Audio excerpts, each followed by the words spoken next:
Welcome to the Real Estate Reserve podcast. I'm Jason Balin. This is Ian Horowitz from... we still got theme music going. Yeah, what is going on, dude? There we go. We still got theme music. People like hearing it. I'm Jason Balin from Hard Money Bankers. Ian Horowitz from Equity Warehouse. Welcome to the Real Estate Reserve podcast, #1 podcast for real estate investors in the whole wide world. If you tuned in a few days ago, you probably saw that Ian did the LFG Mastermind group that he hosted locally, and convinced him to go live with all of us after one of the events before their night session dinner. We brought in the Harris duo, Jimmy Harris Sr., Jimmy Harris Jr., and discussed day one of the LFG Mastermind. That mastermind ended a few days ago, so we wanted to make sure we got the proper update from everybody of LFG Mastermind day 2 and the final takeaway. So let's talk about it, Ian. So what were a few kind of big takeaways, of day? Let's talk about big takeaways of day 2, like what happened on day 2, and then we'll talk about the whole thing as a whole thing. Yeah, day 2 was what most people would be considered potentially 2 boring topics, but we wound up having a great time with them. Not only did we have great conversation, we had a food truck come out for lunch. More importantly, we had Scott Hannes, who we interviewed on the podcast here recently, talk about, he called it HR, but it's not really an HR talk. It's more of like a company org chart, building a foundation, and looking at growth for the business. And then we had Bob, our underwriter, come in and talk. And dude, I'm just like fully like, I'm blown away every time we do one of these of like how not smart I am and like how smart everyone else is, or like the unique looks that everybody else has on their business or looking at your business. I would say that was probably the major takeaway on day 2 for me, is that like, holy shit, dude. Like we just had all these dudes, it wasn't planned that way, but it was literally all dudes. All these dudes in a room, and just, it was like, wow, man, like there's some like unassuming absolute killers in this room. Like, and that's what I kept thinking about. I was like, man, how did I get so friendly with all these dudes? And I can't believe we're all sitting here talking about business and growing and creating true companies for the long term. I mean, generational stuff, not just here, I need to get out of debt, or, hey, I need to make a few bucks to get out of my W-2. I mean, we're talking about like generational stuff that we were all building. Well, I think one of the things with groups of this such, and I've got some experience with it as well, hosting groups and attending groups, is everyone for the most part is an expert in their field, right? So like when you just stated that all these guys were really, really smart, all these guys were good, I learned from them, I felt dumb. Well, they might have felt dumb in front of you. You felt dumb in front of them because you're an expert at what you are, and they're an expert at what they're in. And the beauty of real estate investing, business, everything together is there's so many different niches. There's so many different offshoots, right? Like we use the term real estate investor or business owner, entrepreneur, whatever you use, it doesn't matter. But we all have our own individual likings that we go all in at, and we're experts. So as long as somebody is serious about their business, they're trying to grow, they're in that room and they spent a decent amount of money to be in that room, they want to grow and they're serious about their business and they're experts at the business, you're always going to learn from them. And that's the beauty of it. I mean, if there was 20 people in that room and we're all the exact same, nobody would get any value from each other. But because we're all different and, we focus on things differently, like we're really providing value. And one thing I realized during our group was that a lot of people had kind of like humble brags about themselves because they all attributed their introductions to real estate investing or private lending or self-storage investing or commercial investing, depending on what the topic was. But it's like, you know what? You don't have a lot of experience maybe in, like, maybe you've only bought 2 self-storage properties, or maybe you only flipped 2 houses before. But guess what? You're a killer in your core business or your core expertise. And I think people kind of forget about that. Like, I feel like sometimes they think like, it's like, hey, this is a side hustle for you. And you killed it in your current operation. So give yourself credit for that. Right. Yeah. And actually, one of the last talks I did, not at our event, but at someone else's event, we talked about KPIs inside the business. And I just found myself looking out into the room. I wasn't acknowledging the real estate investors in the room. I was acknowledging the guys from the corporate sales world. One of the dudes runs Zoom's, the US sales team for Zoom. Another dude is a high producer for Microsoft in sales. Another guy owned and operated several KFCs. And I found myself looking to them to talk about KPIs, not the entrepreneurs in the room, because the entrepreneurs in the room, we usually just go and do it. And a lot of the guys get traditionally trained through college or through corporate, a lot of the times come out with some better systems and processes, but usually are more afraid to go and take action. And I think that's the clear, definitive line you see between the two. But there's something to learn from both sides. And every room you go into, every person you speak to, like you said, man, there's the information you can get from someone else that's a killer, whether it's W2, entrepreneur, whatever it may be. There is so much information to learn from every single one of those persons. Yeah, everyone has value that they can share, and they're an expert in something. And I think that that's important in all sides. If you're just trying to flip your first house, right? Like, figure out what you excel in. Maybe you have access to a lot of capital. Maybe you have good sales negotiation skills and you can go into a household and negotiate hard with a homeowner, right? Like, you have something of value in order to, help you get to that level. And the other stuff you'll learn and you'll get bigger and bigger and bigger. So, I know you said that some of those topics weren't the sexiest topics, but I think for real operators and real business owners and folks that want to learn and be better, listen, you don't have to chase shiny objects like, hey, how do I find the money? How do I find the deals? Right? Like, I hate to say it, but that stuff's kind of easy and it's out there and there's a lot of information on that. Figure out and get the educate. If you don't have experience with it, educate yourself on it. Read books, do this, go to boot camps and things like that. And that's all fine. But I think as these groups congregate, they want higher level topics, right? Like you said, hey, how do I find an organizational chart? And how do I create my team? And how do I motivate my team? How do I develop new strategies? Like, that's typically what these are for. These aren't like 101 boot camps of like, hey, how do I? Yeah. Right. We all know we need an accountant and a lawyer and all these other things, but then it's like, oh shit, I got employees. Now you're talking about people having their families rely on you to perform every single day. It's like, all right, well, now we need to figure out growth and trajectory and predict for long periods of time. I'll tell you what, another interesting topic that came up and a lot of the feedback that came through the surveys was at the next event, we want to do more business acumen stuff like team growth, like business leadership, like those types of things. And it was a really unique point that someone brought up in the room talking about being a really, really good leader. And it's kind of an uncomfortable subject for me based on what my background was.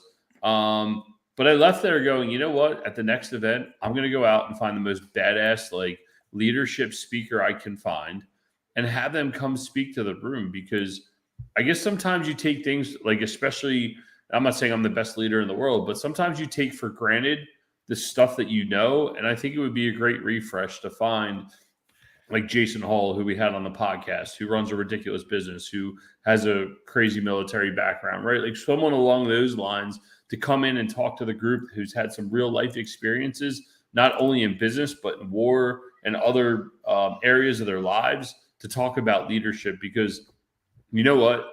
And that was something that came out of Hannes's presentation. That was some comments that came out of the group where, yeah, I might be a good leader, but it doesn't always mean that I need to be in charge of it. Actually, Scott was telling us a story about someone who founded the business and they're not the CEO, they're not the CFO, they're not even the COO. They just pulled the data. They don't want to deal with any of the business building stuff. And, I think that's a point that a lot of people should explore in themselves and what it looks like over a long period of time. Yeah. So any key takeaways that you can discuss that aren't confidential related to, some of the attendees, what they presented about, like stuff that they needed help from the room? Yeah, I would say leadership was definitely one of them that came out. Another core topic that came out, and I think everybody, including this podcast and everyone across the United States, unless you live in Florida and maybe Dallas, is worried about where the economy is going. What does that look like? Um, Wait, so maybe. they don't think that in Florida? Oh no, I'm just making a joke, Uh, right? Like uh, Florida's like every time you see Florida, that there's nothing wrong down there, right? I'm Um, sorry. but no, I mean the dudes in Dallas, they're seeing massive growth. But I know a lot of guys that are still in the single family space. They're worried about what interest rates are doing, what the consumers are doing. The house flippers in the room are worried about the consumers. The commercial asset guys are worried about what the consumers are doing. Yep. And I think that was obviously a core topic. And then another core topic is just the whole work-life balance thing. You know, we all struggle with it. We were discussing some Dan Pena's quotes, and some of them are attention grabbers, some of them are real life. In the same sense, having true organic conversations about business growth and personal growth and having them work together hand in hand. I'm not good at it. I always lean towards business growth because it winds up making me ignore my family sometimes. But we all know that the family is equally as important as your business. I'm not saying being honest about it makes it right, but that's what we go there to talk about, because you know what, I can't talk to some of my friends anymore about these things, right? Like I need someone who has a crazy amount of responsibility the same way we do and be like, Yeah. I'm having this issue trying to communicate with my family or trying to balance my work life, right? Like I think that's a common theme that comes up a lot, that a lot of people end up super lifey, some people end up super businessy, and then the two bash heads on it. And it's just interesting to see. I think that's fair. And I mean, typically, like, your sphere of influence grows as you grow, right? And that's okay. And I think your sphere of influence can grow into some of the members of this group that turn into. I mean, the point of all these mastermind groups is like, and we've talked about it inside our group. It's like, hey, like you turn into family. Like, hey, let's help each other out.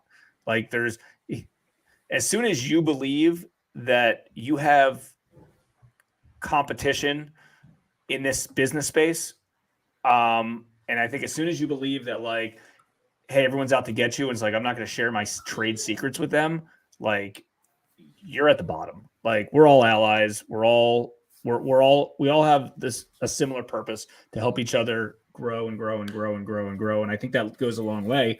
And I mean, I'll never forget. And some people think this would be crazy, but like the day we started Hard Money Bankers, my first phone call was to every other hard money lender locally to introduce myself. Say, hey, I'm Jason, new guy in town. How can I help you? Right? Like, how are ways that we can all work together? Hey, I only lend in Baltimore. You only lend in DC, or vice versa. Like, there's a lot of business to be had, and one might look into that group that you put together and say, wow, Ian's got all his competition in this group, or all these guys are chasing the same storage units or rental portfolios or this. And that's not the case. We're all trying to help each other grow and work and do things. And I think that there's a lot of people out there that still think like, hey, like, I don't want to share what's working for me because then they're just going to do it. Yeah. And that's just not the case. No, if anything, you should be helping. I look at it this way: if we help other business owners in the same industry, it only improves the whole market as a whole, right? Like business starts to get done in a similar fashion. We start to look at deals in a similar way, and that only allows all of us to grow as a whole, right? And then I don't want to say it streamlines competition, but we all kind of know what we're looking for. And actually, that was a topic that came up. Was like someone saying, "Oh, now's the right time to sell," or not, or it was more or less they were discussing like, I think this is a terrible time to buy. And like other dudes in the room were like, no, it's a great time to buy. And trying to get people to understand like what worked for other people and not, because in the end, like everybody's investment thesis is just a little bit different, right? Like I could be a hard money lender and me and Jason could be going to bat, but his thesis is a touch different than mine, even though it's the same business. I might say, well, you know what? I'm willing to lend a little bit more in this area, or I want a little bit higher rate because my risk tolerance isn't as good as Jason's, right? Like And I think that's where the big difference is that we're all learning the fundamentals, and then you need to conceptualize it and apply it the way that you want to apply it, and nothing more and nothing less. So. Yeah. No, exactly. I mean, there's so many different ways to accomplish the same thing. Like, that's just what it is. Let's talk a little bit about topics that came up or chatter that came up related to the market, because I think we've shared this like every episode, but like in both of our opinions, it's always a good time to buy, sell, rent, lease every day, right? That doesn't mean your numbers aren't going to change every day, but it is. And like, there's deals out there right now that you would want to buy. That, you know, that's not to say that you're not going to buy it for less than what you would have offered a month ago or 6 months ago. And every day there's a good opportunity to buy, good opportunity to sell, lend on, lease, everything, right? And I mean, each one is its own individual asset. That's the beauty of this business in general. Like, listen, you have a property in your portfolio that might be a long-term play, but at the right number, you're going to sell it, right? And that could come up. It could, or it might be like, hey, I've got a really good opportunity. I need liquidity, right? Like that happens. You got to be open-minded of that. The same stuff on the buying side. You might see a property that you're like, I'm not buying this property, like whatever. Well, at the right price, you will. And those right prices, exist. I think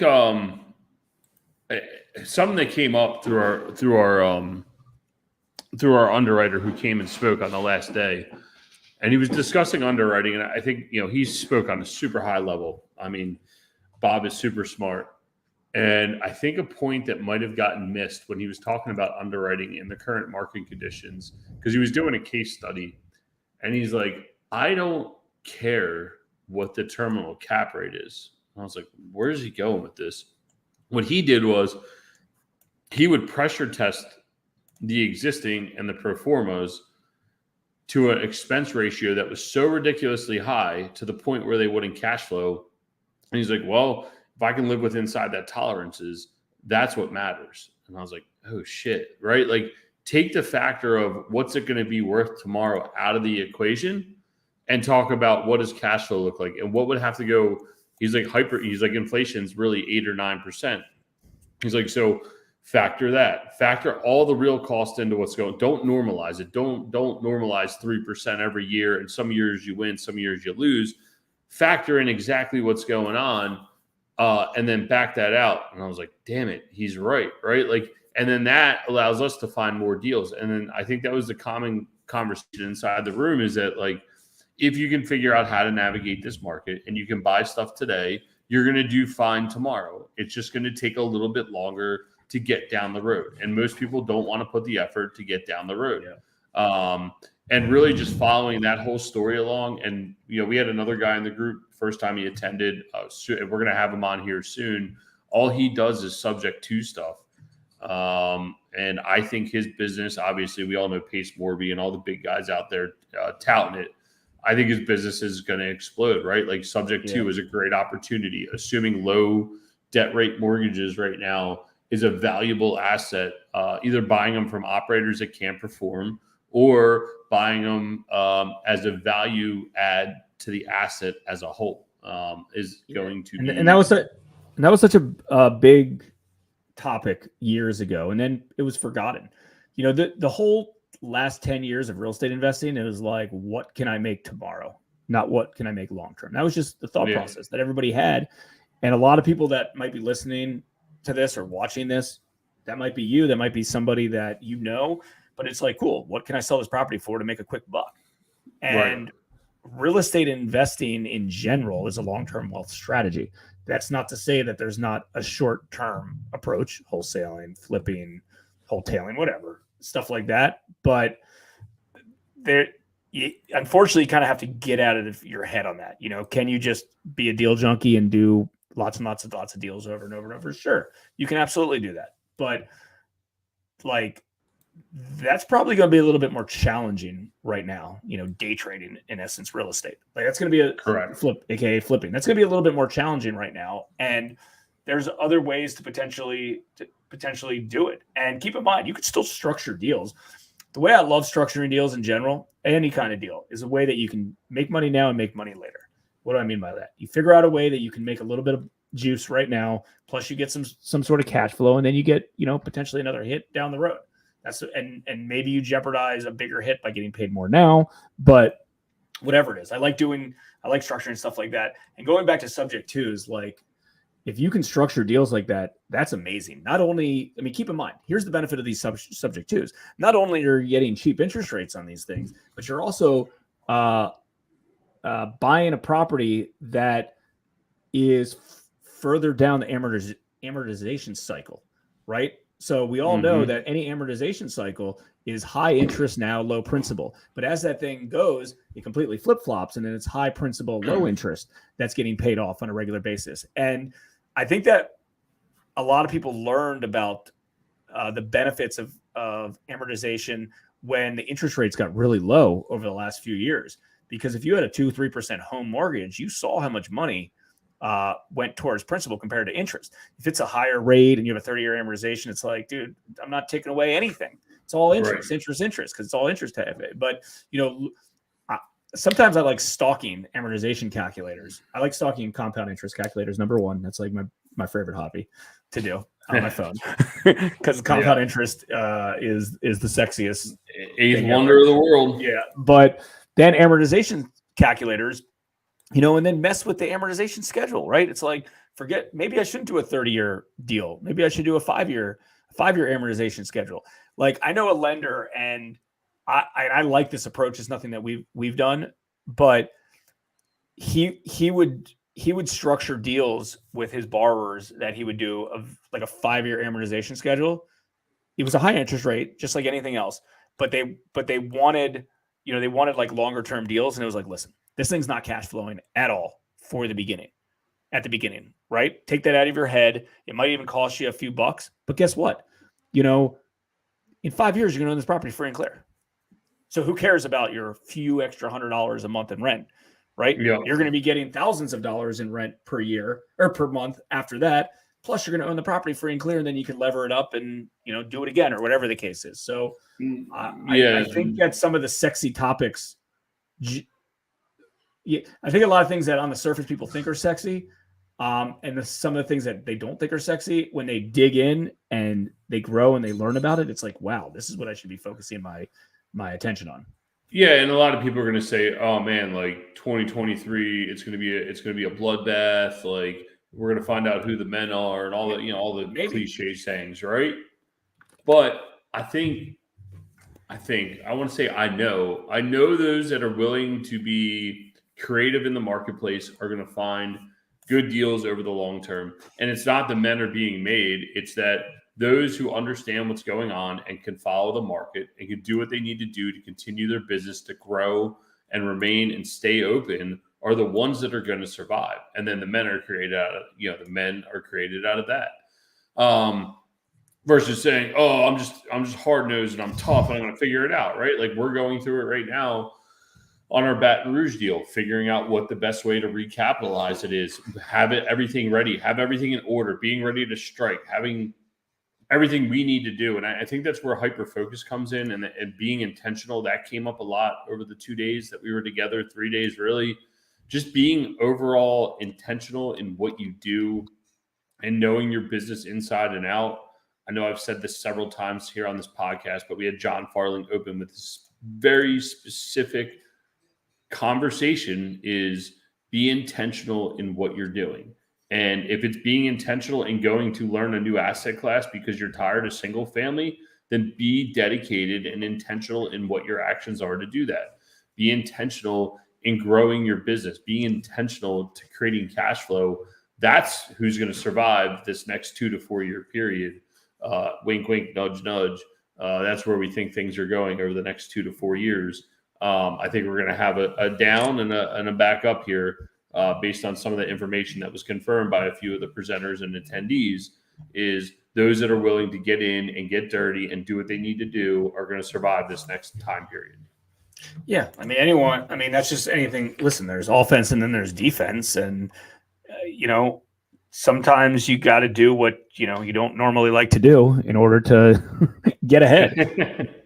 part of it. I mean, listen, anybody, years back, anyone could just go on MLS, find a deal, flip it, and make a few bucks. I mean, listen, it's a little bit more complicated than that. But back in the day, and we've talked to a lot of folks about this, and unless you were kind of in the business, early on, you forget about this. But it's MLS wasn't a place to buy deals as real estate investors. That doesn't say that they didn't exist on there, but it's hey, we would, we would go door knocking. We would create relationships. We would do direct mail pieces. We would do whatever. We'd work with homeowners. The interesting part is that's more of, when you start with commercial, then you go back to residential, that a little bit more because you've never bought a property off a public MLS company for commercial. Nope. It doesn't exist. No. And you work. Yeah, no, what I was going to say, what was interesting is after the event, I shot out to go speak at Stratton's event, who we've had on here. And I got out there, dude, there was a dude from Phoenix. He was talking about he's been wholesaling deals off the MLS again. He said it's been so hot the past 90 days since the market's turned. And I was like, oh, shit. Wow, old school right there, right? Another dude said he's been out door knocking. He's gotten more door knocking leads than he's ever gotten in the last 3 years that he's been door knocking. I was like, oh shit, everything's coming back, right? And when you start seeing these other resources to generate leads working again, there's a change coming in the marketplace. And all these things apply. Everything you do in the single family world applies to commercial. Everything you do in the commercial world can apply to the single family world. It's a gateway. In the end, we all have widgets here, right? Jason's widget happens to be lending money. My widget happens to be investing into commercial real estate assets. Jimmy Harris's widget for a long time was, developing new properties. Terry's was wholesaling, right? Everybody has a widget. Their business is interchangeable, and having good foundation and creating a true business and understanding what you do is what allows you to grow to that next level. So yeah, and I think one thing, because I know a lot of the folks that were in your room, and I think a lot of them are very, very successful, and they're looking to level up and get to the next level. And not that investing in residential properties isn't a great business model that will be there forever. And this isn't to refer anybody from doing so, but again, there's only so much money you can make with one rental property that's worth $150,000, right? It's just like the saying, when somebody tries to dig into their business and cut expenses and, hey, I want to try to be more profitable, go make more money. Right. Go do bigger projects, go make more money and stop, because there's only so much you can cut. Think about it. Think about, anywhere, a rental property. Okay. How are you going to cut expenses? What are you going to cut? $200? What, inside your business, what are you going to cut? Another $1,000? Go make more money. Go do more deals. Go do bigger deals. That's not to say that you can't say, hey, go do 10 rental property. I have 10, but I want to make more. I'm not saying don't go buy 20, 30, 40, 50, 100, 1,000, whatever you want. You could certainly do that, but you can also level up the asset class and do a higher one, right?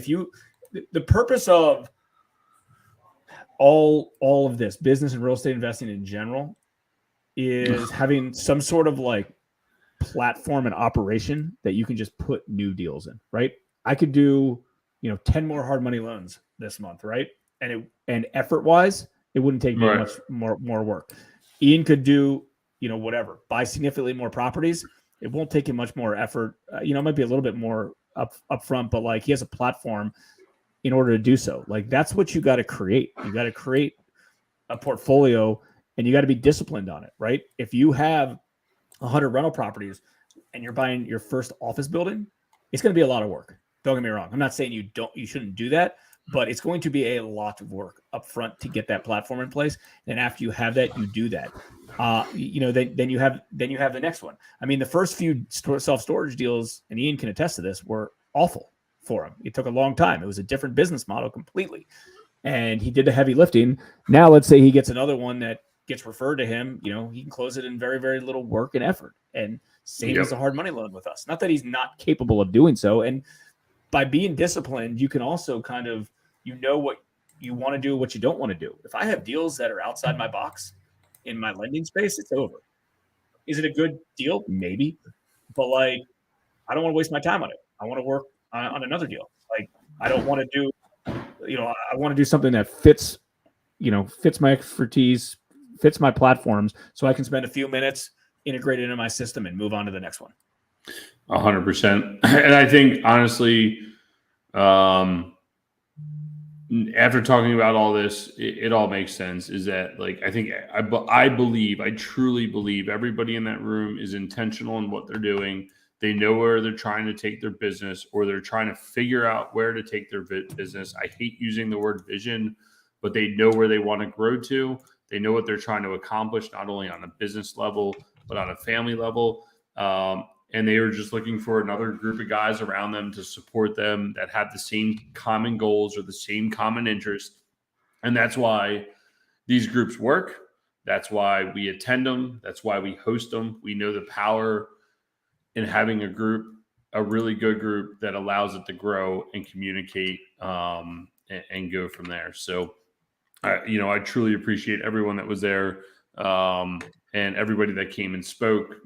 People took time, energy, and effort out of their own lives and businesses to be there. The speakers, they came there just to be around the other guys, to speak, to share what they know. And those that was that. And the energy shows, right? Oh, yeah, like, 100%. dude, it is hard to, number one, it's hard to host a mastermind group, but it's hard. Yeah. It's hard to attend one. It's brain damage, right? It's brain damage, but like, it's important. And guess what? Typically, people come back from the office the next day, like they unwind, right? They're exhausted. Then they unwind, and then they're like, "Hey, let's do this." And then guess what?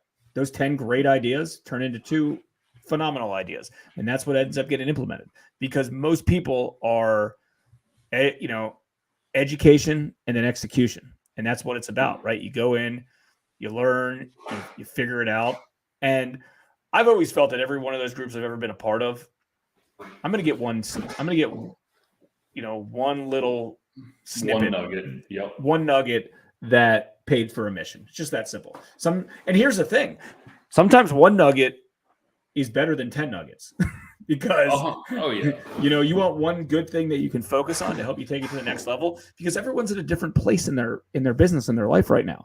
Like, I could go to the same event 10 years in a row with the exact same content, copy, speakers, presentation. And guess what? I'll get something different out of each one. Just like when you read the same book over and over and over and over. I remember I was listening to somebody that said, I don't read new books. I read the same books over and over and over, because every time I get different takeaways. The only book I can say that is the E-Myth. I've read it 3 different times because I was, the 3 characters that the book depicted, I was all of them. Right. I was the operator, the manager, and then the visionary. Right. So I was I had all those hats on in different times in my life when I read it, but you get different things in different times. I mean, how many times has somebody says, "Hey, I've been telling you that for years." Well, guess what? I wasn't ready for it years ago. I'm ready for it now. And something triggered me to have that aha moment. Yeah.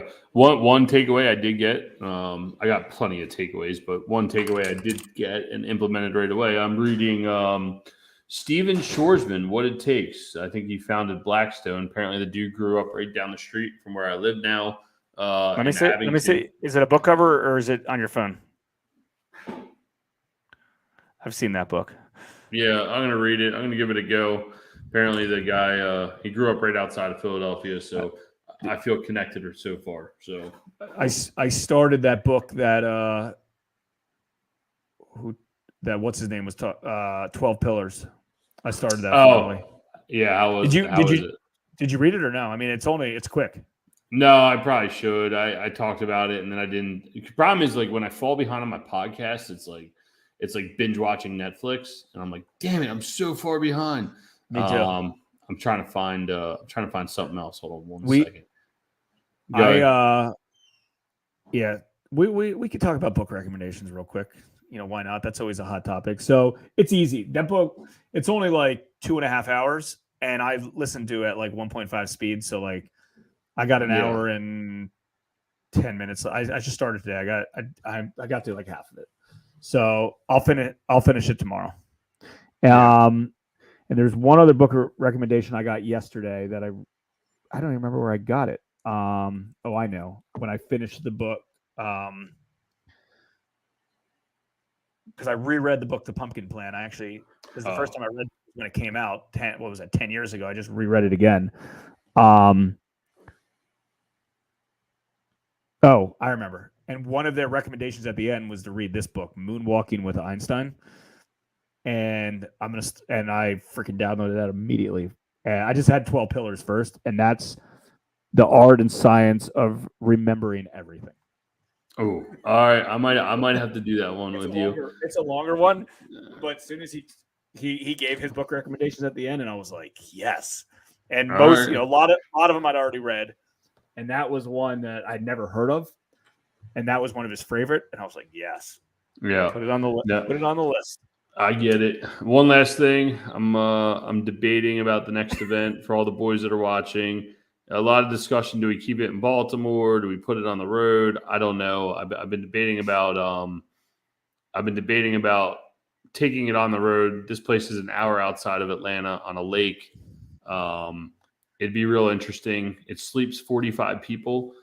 And I think there's like 20 bedrooms. But you know what the thing is, like with the event, like, like what we're sitting here talking about, this is what goes on. Like everyone's like, yo, why do you do these events? It's like when I used to sit around the kitchen table at the firehouse, we solve the world's problems, and the world's problems don't get solved in the room. They get solved after hours. They get solved at dinner. They get solved at breakfast when someone's talking shit. Like, it's not talking shit, but you know what I mean? Like when people are just freely talking and you're like, yo, dude, wait, what are you talking about? Hold on a second. Like, because sometimes when you're in the room, people get uncomfortable presenting.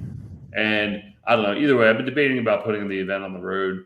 Although we might do it again in Baltimore. I'm trying to find something like that on the Chesapeake so we can just walk out back, have like a cigar roller there, rolling cigars, and just light a campfire and chill.